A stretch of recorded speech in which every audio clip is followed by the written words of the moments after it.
तो गुज़श्ता दिनों हमने जो सीखा था, उसमें हम सीख रहे थे अल्फ़ाबेटिकली ऑर्डर के अंदर। ख़ास तौर पर हमने एनिमल्स को, इंसेक्ट्स को, बर्ड्स को डिस्कस किया था और एक मयार हमने एक बना लिया था कि बर्ड्स जो हैं वो स्पिरिट्स को रिप्रेज़ेंट करते हैं और एनिमल्स जब आप देखें तो उसमें आपको बहुत केयरफुल होना है कि मोस्ट ऑफ़ द एनिमल्स जो हैं वो डार्कनेस की किंगडम मेरीन से जो हैं वो ऑपरेट करते हैं। इवन अगर आप लायन को ही देखते हैं तो लायन जो है वो गॉड को भी, किंग ऑफ किंग्स को भी रिप्रेजेंट कर जाएगा, लेकिन केयरफुली आपको उसकी इंटरप्रिटेशन करनी पड़ती है। उसकी दूसरी साइड जो है वो शेर बबर जो धारता फिरता है। एक एनिमल का पूछा था मेरी एक स्पिरिचुअल डॉटर ने चर्च में मुझे, उसकी पिक्चर दिखाकर। वो मैंने जानबूझकर छोड़ दिया था क्योंकि वो भी यहाँ का नहीं है, एनिमल ज़्यादातर यहाँ नहीं होता, लेकिन कहीं ना कहीं वो नज़र आता है। ये भी अंधेरे का एनिमल है और कभी कभार इस एनिमल को शायद मैं अब, चूंकि मैंने इसे खुद नहीं देखा रियल में, लेकिन कभी कभार इस एनिमल को कब्रिस्तान में देखा जाता है और यहाँ पर उसकी मेरे ख्याल कोई और नस्ल पाई जाती है और इंग्लिश में उसे स्कंक कहते हैं। और स्कंक का मतलब जो उर्दू में है वो तो मे बी कोई दस्तयाब नहीं है प्रॉपर वर्ड। तो आप देख लीजिए उसको, उसका वो एक ब्लैक से कलर का होता है, एक बड़ा सा, जैसे यहाँ पर न्यूला टाइप होता है, तो वो ब्लैक और वाइट स्ट्राइप होता है, उसकी बॉडी के ऊपर वाइट वो स्ट्राइप्स सी चल रही होती हैं। तो ये उसको स्कंक बोलते हैं। तो अब वो इधर अ, इधर वैसे उसकी जो नेचर है वो है गोश्त खाना। यहाँ पर भी कई दफा सुना गया है कि वो जो है वो कब्रों में जाता है और उसे खोदता और गोश्त खाता है, लेकिन इधर जो उसका नाम लिया जाता है वो जरा अजीब सा नाम है, लेना नहीं चाह रहा। तो खैर इसका हम नाम से गर्ज नहीं है अभी फिलहाल, लेकिन अगर नाम अगर ये नजर आता है स्कंक, SKUNK, तो अगर आपको नजर आता है तो इसको डील करने की जरूरत है। ये कोई पॉजिटिव साइन नहीं है, ये ऑफेंसिव होने वाला है, ऑफेंसिव नेचर का है एनिमल। और ख़ास तौर पर ये डिसऑनेस्ट पर्सन को शो करता है।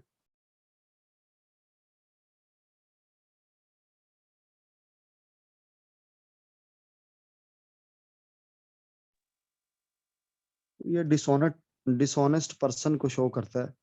तो इससे जुदा होना आपके लिए बेहतर है। इस ऐसे शख्स से आपको अपनी लाइफ में से जुदा होना जो है वो ज़रूरी है।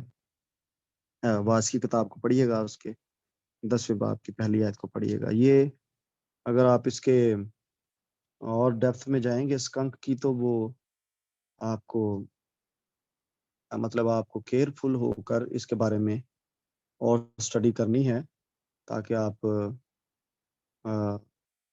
मुतात हों इससे। ये डेंजरस किस्म का साइन है स्कंक का।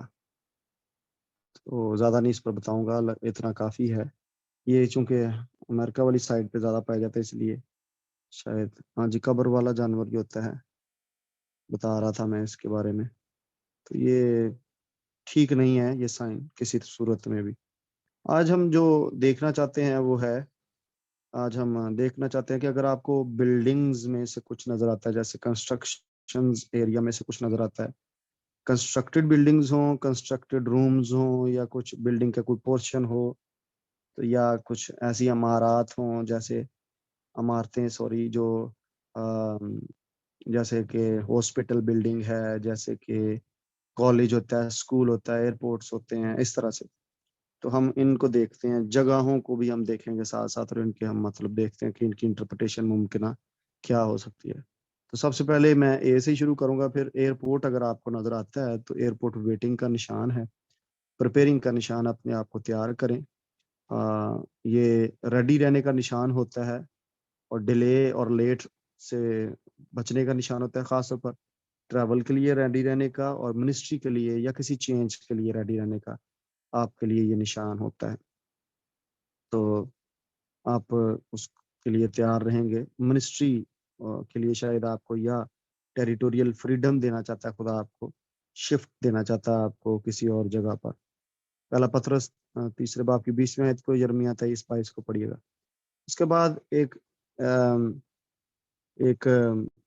एरिया होता है घर के अंदर, उसे एटिक बोलते हैं इंग्लिश में, और चौबारा उर्दू इसका जो ठीक मीनिंग हो सकता है। तो अगर उसको आप देखते हैं कि आप चौबारे पे खड़े हैं, तो ये स्पिरिचुअल रैम का निशान होता है।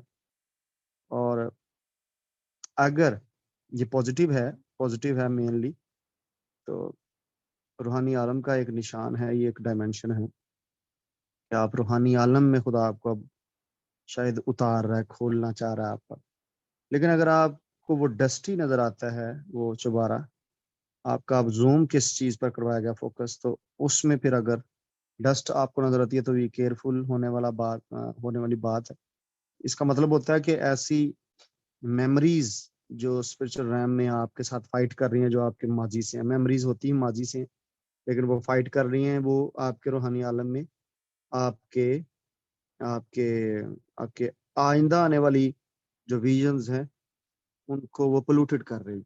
तो आपकी विजन्स में भी पोल्यूशंस हो सकती हैं। तो खुदा चाहता है कि पाथवे जो है वो क्लियर हो। मिसाल के तौर पर, आप घर में आप सारे घर को साफ कर लेते, कोई एक जगह छोड़ देते हैं, तो वो फिर घर जो है सारा साफ नहीं है उसकी वजह से, एक जगह जो छूटी हुई है। तो आपको उसमें केयरफुली रहना है।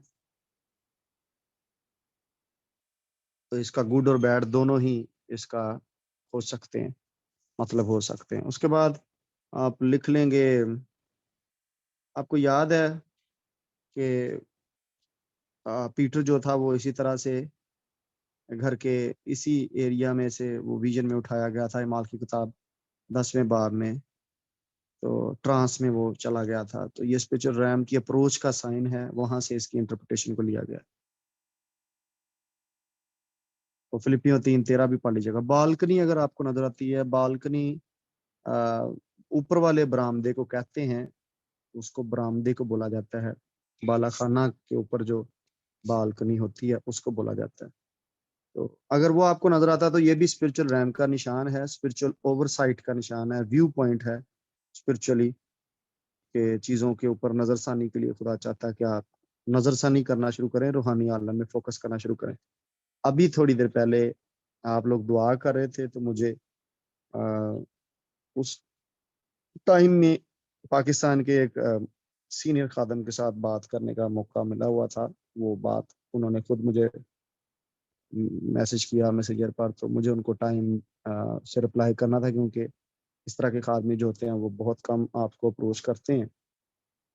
तो हम इसी बात को लेकर डिस्कस कर रहे थे, प्रोफेटिक को। शायद आपने देखा हो मेरी पोस्ट को, नून के बारे में जो थी। तो वो इसी को लेकर इनकरेज भी कर रहे थे, अप्रिशिएट भी कर रहे थे, और मुझसे और भी इस बारे में बातचीत हो रही थी उनकी। आइंदा के लिए हम कुछ हिकमत अमली भी इस दौरानिए में कर रहे थे।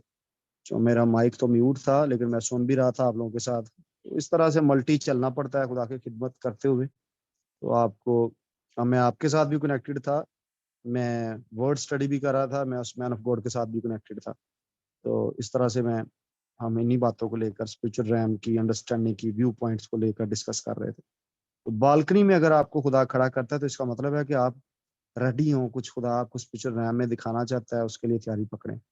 रेवलेशन 4:1 को पढ़िए, मुकाशवा 4:1 को। फिर अगर आप बैंक देखते हैं, बैंक नजर आता है, बैंक भी एक बिल्डिंग है। तो बैंक जो है वो सिक्योरिटी का निशान है, और बैंक डिपेंडेबल होने का निशान है, इस पर इंहिसार किया जा सकता है, सेफ। और बैंक जो है वो तहफ़्फ़ुज़ का निशान है। और इवन रिवार्ड्स का या रिजर्व्स का जो हेवन में, इवन हमारा बैंक ऊपर भी है। आप इसको इस तरह से इंटरप्रेट करेंगे कि लूका की इंजील 19वें बाब की 23वीं आयत को भी पढ़ लीजिएगा। तो मत्ती 6 बाब की 20वीं आयत को पढ़ लीजिएगा। बैंक हेवन को भी रिप्रेजेंट करेगा, जहाँ आपकी ब्लेसिंग्स और रिवार्ड्स हैं। और बैंक जो है वो जमीन पर अगर आपको नजर आया, तो वो इसकी इंटरप्रिटेशन में चेंजेस हो सकती हैं, यानी वो सेफ्टी और सिक्योरिटी का साइन होते हैं। बार्बर शॉप पर एक दफ़ा जबरान ने देखा मेरे बारे में, तो फिर मैंने जबरान को बताया था बार्बर शॉप की इंटरप्रिटेशन का पूरा। कि ये चर्च को रिप्रेजेंट करता है। जबरान ने मुझे बार्बर शॉप में देखा था कटिंग करवाने के लिए, सीट पर बैठे हुए। शायद मुझे ही देखा था या शायद मेरे बारे में था, मुझे भूल गया। अब मुझे ही देखा था, तब इसने ग्रुप में पूछा कि आपने कब कटिंग करवाई, कब करवाई या कब करवाते हैं। तो मैंने फिर उसको बताया कि इसका ये है। जब आप बार्बर शॉप को देखें तो वो चर्च है, और फिर जब आप ये वो चर्च वो जगह है जिसमें आप ओल्ड कवर्नेंट से, अकल्ट से, रिलीजन से डिलीवर होते हैं। हेयर कट अगर आप देखें तो इसका मतलब है putting away traditions and bad habits. पुरानी इंसानियत, रवायात और जो आदतें हैं उनसे आपको छुटकारा हासिल हो रहा है, बैड एटीट्यूड्स का निकलना जिंदगियों के अंदर से। तो जब इसने मुझे अपना ये ड्रीम मेरे बारे में जो देखा था शेयर किया, तो मैंने फिर इसे समझाया कि इसकी इंटरप्रिटेशन ये होती है। जजिज में आप जाइएगा, कज़ात की किताब 16वें बाब की 17वीं आयत को पढ़िएगा, रोमियो 12:2 पढ़ लीजिएगा इसके कंसर्न। उसके बाद एक और एरिया होता है, उसे बोलते हैं गोदाम। इंग्लिश में बार्न बोलते हैं, या वेयर हाउस भी बोलते हैं, स्टोर हाउस भी बोलते हैं। तो ये भी अगर आप देखते हैं BARN, तो आपको जब ये नजर आए तो फिर भी आप चर्च ही को देख रहे होंगे। तो मिनिस्ट्री से ताल्लुक रखने वाली ये विजन है। और गोदाम जो है वो प्रोविजन को भी शो करता है, बड़े बिजनेस को भी शो करता है। तो आप इस तरह से इसको इंटरप्रेट कर सकेंगे। ये पॉजिटिव भी साइन है, नेगेटिव नहीं है। मत्ती 13:30 में, इमसाल 14:4 में, लूका 12:18 में। फिर अगर आप बेसमेंट को देखते हैं, बिल्डिंग का एक हिस्सा बेसमेंट होता है, जिसे क्या कहेंगे हम, नहीं, बेसमेंट को तहखाना बोल सकते हैं जी। तो तहखाने को अगर आप देखते हैं तो ये बुरा निशान है। बुरा निशान से मुराद है आपकी ग्रोथ के ही साथ इसका कंसर्न है। ये सोल को रिप्रेजेंट करता है, बेसमेंट जान के एरिया को रिप्रेजेंट करता है। बेस कार्नल नेचर को शो करता है, लस्ट को शो करता है, डिस्करेजमेंट और डिप्रेशन को शो करता है, रिफ्यूज को शो करता है बेसमेंट। अब एक इंटरप्रिटेशन नहीं है, बेसमेंट में लोग पनाह भी लेते हैं। आपने देखा भी यूक्रेन में लोग बेसमेंट्स में छुपे हुए हैं, और बंकर्स अगर आपको नजर आते हैं, ये भी पनाह का निशान है, हिडन होने का। और बेसमेंट्स कई दफा सीक्रेट सिंस को भी शो करते हैं, और कई ऐसी चीजों को शो करते हैं जो भूली गई हो। तो इसमें अगर आप देखेंगे तो यिर्मयाह 38:6 को पढ़ लीजिएगा। और इसमें और अगर आप खुदा से तहरीक मांगेंगे तो खुदा आपको सिखाएंगे। बाथरूम्स अगर आप देखते हैं तो ये डिजायर्स को शो करता है, और क्लेंजिंग को शो करता है। दुआ की जरूरत होती है, रिपेंटेंस की जरूरत होती है, इसमें इकरार की जरूरत होती है। जो दूसरे लोगों के साथ आपने गुनाह किए होते हैं गुनाह, उनसे इकरार और छुटकारे की जरूरत होती है। ये स्ट्रॉन्ग लस्ट को भी शो कर सकता है बाथरूम। तो इससे भी आपको पॉजिटिव और गुड दोनों ही मिलेंगे साइंस। ये साया 1:16 पढ़ लीजिएगा। इमसाल 17:14 पढ़ लीजिएगा। 17:14 को जरूर पढ़िएगा बाद में। और दूसरा सैमुअल 11:2-4 पढ़ लीजिएगा। फिर मैंने बोला कि ये लस्ट को भी शो करता है, इसलिए ध्यान से। ब्यूटी शॉप को अगर आप देखते हैं, ब्यूटी शॉप सॉरी, तो ये भी चर्च का निशान है, प्रेपरेशन का और होलीनेस का निशान है। आप होशिया 10:5 को पढ़िएगा, और इमसाल 31:30 को, और पहला करंथियों 11:15 को, और जबूर 29:2 को।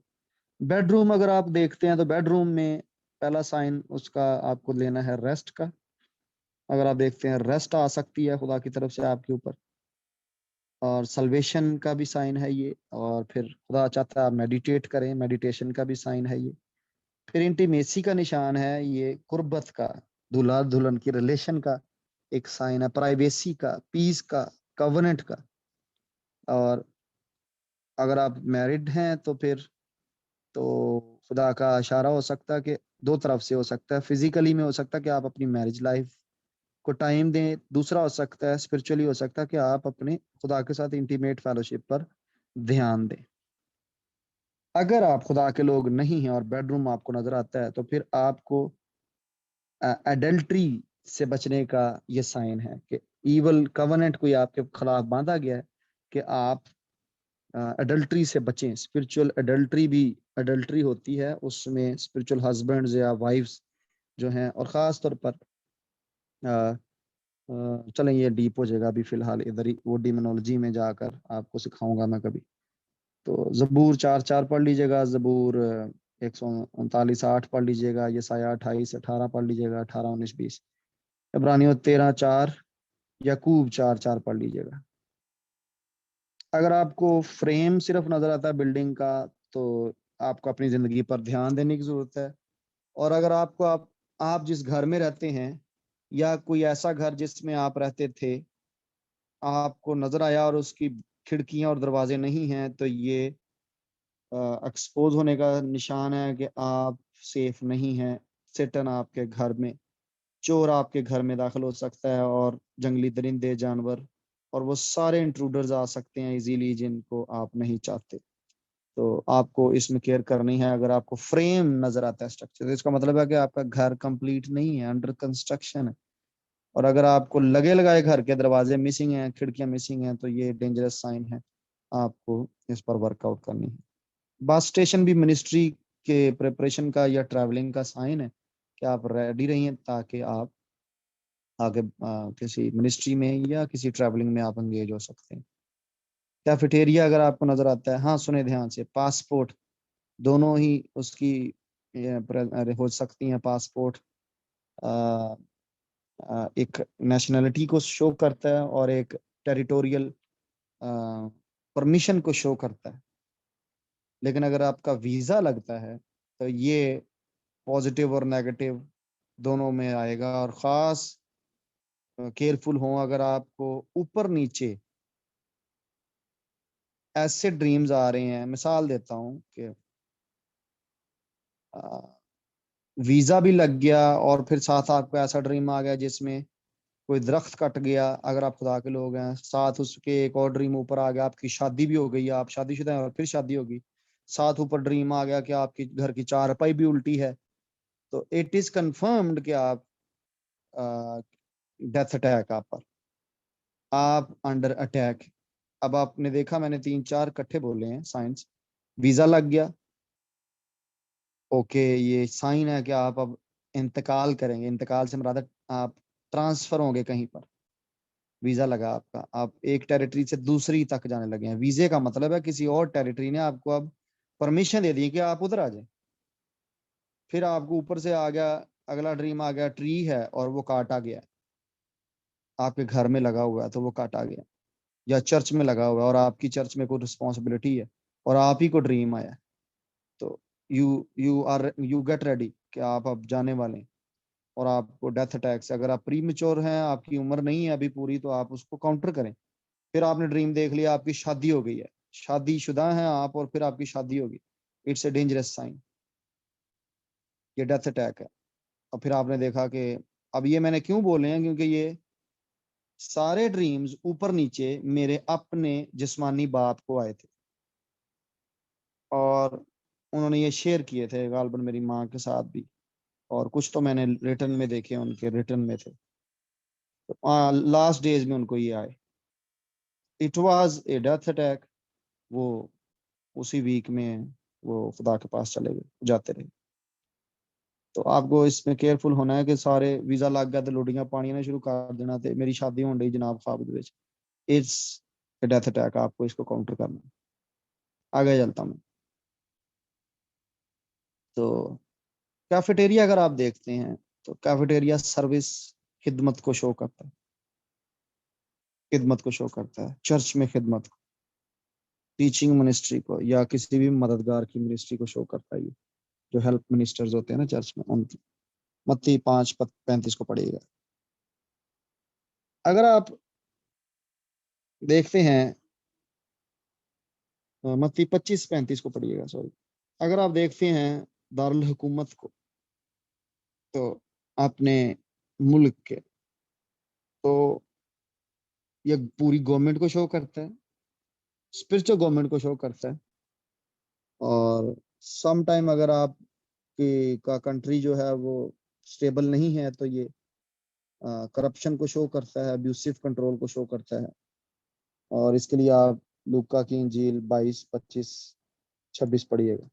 महल देखते हैं आप, कैसल, तो ये एक ऐसी रिहाइश है जो शाहाना होती है, रॉयल होती है। तो स्ट्रॉन्ग होल्ड भी इसको बोला जाता है। महल अगर आप देखते हैं तो ये महफूज जगह मानी जाती है, स्ट्रॉन्ग होल्ड माना जाता है। तो इसके लिए आप पढ़ सकते हैं, ये पॉजिटिव भी साइन है, नेगेटिव नहीं है, क्योंकि महल जो होते हैं वो पॉजिटिविटी में गिने जाते हैं। हाँ, लेकिन अगर आप कला देखते हैं, सुने, दोनों चीजें अलग अलग होती हैं। अगर आप कला देखते हैं तो उसमें आप स्पिरिचुअल वॉरफेयर में एंगेज हैं, या फिर स्पिरिचुअल वॉरफेयर आपके खिलाफ एक्टिव है, या स्ट्रॉन्ग होल्ड खुदा आपको दिखा रहा है दुश्मन का। अगर आप कैसल देखते हैं तो महल देखना का मतलब है कि आप सेफ हैं, आप स्ट्रॉन्ग होल्ड में हैं, एनिमी जो है वो आप पर अटैक नहीं कर सकता। दोनों तरफ से आपको इंटरप्रिटेशन दे रहा हूं मैं इसकी। पहला तवारीख 11:7 और इमसाल 18:19 को पढ़ लीजिएगा। चर्च बिल्डिंग अगर आपने देखी तो church building body of Christ को या कॉन्ग्रीगेशन को शो करती है, और आगे चल के इस पे और सीखेंगे हम। मत्ती 16:18 पढ़िए। शहर को अगर आपने देखा है, जैसे बड़ा कोई शहर देख रहे हैं, कराची देखा आपने ड्रीम में, आप फैसलाबाद देख रहे हैं, लाहौर में खड़े हैं, तो उस शहर के करेक्टरिस्टिक्स जरूर, उस शहर की मशहूर, और वो जरूर देखिए, कंसल्ट कीजिए कि उस शहर में क्या मशहूर है। जैसे सदूम और अमूरा का अगर हम जिक्र कर लें, तो सदूम और अमूरा जो थे वो मशहूर किस काम के लिए थे, तो आप देखेंगे जरूर उस शहर के लिए। हिजकियल 16:49-50 पढ़िएगा। जैसे अगर आप लॉस वेगस को पढ़ते हैं मिसाल के तौर पर, तो लॉस वेगस जो है, वहाँ दुनिया पूरी को पता है कि वहां पर जुए के अड्डे हैं, जुआरी होते हैं, गैम्बलिंग वहां पर होती है, और प्रोस्टिट्यूशन होती है। तो ये मशहूर, आप उस एरिया के करेक्टरिस्टिक्स को देखेंगे, उस सिटी के करेक्टरिस्टिक्स क्या हैं जो आपको दिखाए गए। तो फिर अगर आपको उसके अकॉर्डिंगली तहरीक हो, तो वो ज़रूर फिर आप उसके लिए दुआ करना शुरू करें। शहर के लिए बाय नेम कर सकते हैं, या फिर आप अपने से उसका क्या कंसर्न है उसके लिए भी आप खुदा से तहरीक पा सकते हैं। यूदा का खत है, पहला 1:7 को पढ़ लीजिएगा, माल 20:23 को, और इमसाल 25:28 को पढ़िएगा। कंक्रीट की स्लैब को देखें या फाउंडेशन को देखें, तो ये दोनों का एक ही मतलब है, ये बुनियादें होती हैं, बुनियादों पर ध्यान देने की जरूरत होती है। मैं चाह रहा हूँ कि मैं जल्दी इसको क्लोज करूँ, टाइम ओवर हो रहा है। तो अगर आप किसी और कंट्री में उतरे हैं, और किसी मुल्क में उतार दिए गए हैं स्पिरिट के अंदर, कई दफ़ा आप इंग्लैंड में खड़े होंगे, कनाडा में खड़े होंगे, तो ये जो गुड कंट्रीज हैं, अगर आप इनमें उतरते हैं, जो स्टेबल हैं, डेवलप्ड कंट्रीज उनको बोला जाता है, तो वो सम टाइम आइसोलेशन का निशान होता है, खुदा आपको अलहदगी का सीजन देना चाह रहा है, अलहदा करना चाह रहा है। या फिर वो दूसरा निशान होता है, वो आराम का निशान होता है, खुदा आपको रेस्टफुलनेस में, पीसफुलनेस में धकेल रहा है। मरकज 6:31 को पढ़िएगा। अगर आपने अदालत देख ली है तो जजमेंट का साइन है, ट्रायल शुरू होने वाला है आपका, प्रोसिक्यूशन आ सकती है, जस्टिस हो आपके ऊपर लागू हो सकता है कि आपका कोई केस है जिसमें आपके साथ ज्यादतियां हो रही हैं, तो आपको उसमें इंसाफ मिल सकता है। इसका आप पढ़ लीजिएगा, इस्तेसना 17:6 से 13, और 16:18 को पढ़ लीजिएगा। और फिर ये साया 43:12 को पढ़िएगा, ये जरूर पढ़ने वाली वर्स है। और उसके बाद जबूर 94:20 को, मत्ती 18:15 से 19 को, और पहला क्रंथियों 6:1 को पढ़िएगा। और आज मैं सी पर ही रोके देता हूँ, हम कल से डी अल्फाबेट से शुरू करेंगे, ताकि हम बिल्डिंग्स, प्लेसेस और पार्ट्स को हम देख सकें। कुछ अगर आप, खैर आगे हम बाद में इस पर डिस्कस करेंगे। मुझे रिकॉर्डिंग बंद कर लेने दीजिए और फिर क्वेश्चन कीजिएगा, उसके बाद फिर देखते हैं। Thank you so much. अगर आपने बरकत पाई है तो ज़रूर लाइक करें, कमेंट करें, शेयर करें, और सब्सक्राइब ज़रूर किया करें चैनल को। और किंगडम के अंदर यही आपकी बड़ी कंट्रीब्यूशन है। खुदा आपको बड़ी बरकत दे। God bless you, love you.